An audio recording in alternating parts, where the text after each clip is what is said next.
صرف زمین کے بلکہ آسمان کے بھی بیان کرتے ہیں.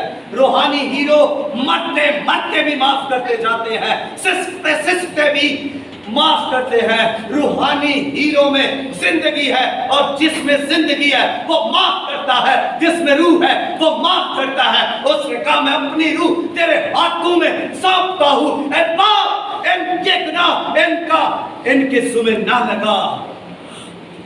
روحانی ہیرو جگرا رکھتا ہے معاف کرنے کا. روحانی ہیرو باپ کی مرضی پر چلتا ہے. روحانی ہیرو مرتے نہیں, روحانی ہیرو مرتے نہیں. یہ یسوع مسیح کے پاس ہے, پہلا شہید ہے, پہلا شہید. اور جیسے ہی اس نے اپنی روح کے لیے کہا ہے باپ میں اپنی روح تیرے ہاتھوں میں سونپتا ہوں, یسوع مسیح کھڑے ہو گئے اور باہیں کھول لی, اپنا سینہ اس کے لیے کھول دیا. آ میرے بیٹے. تو وہ روحانی ہیرو کدھر گیا؟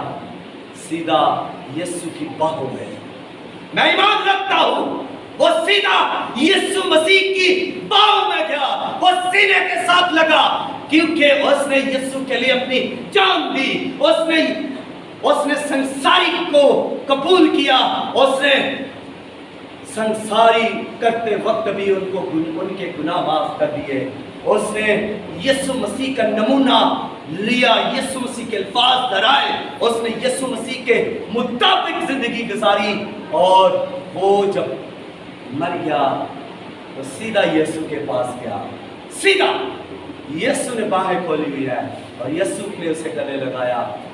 میں ایمان رکھتا ہوں ہم جب بھی روحانی ہیرو جو اس دنیا میں یسوع پر ایمان رکھتے ہیں, جو یسوع کے لیے جان دیتے ہیں, جو یسوع کے لیے اپنا دھن دولت مال دیتے ہیں, جو یسوع کی پرستش کرتے ہیں, جو یسوع کی مہما گاتے ہیں, جو یسوع کا کلام پڑھتے ہیں, جو یسوع کا کلام سناتے ہیں, جو یسوع کے روح سے معمور ہیں, جب وہ مرتے ہیں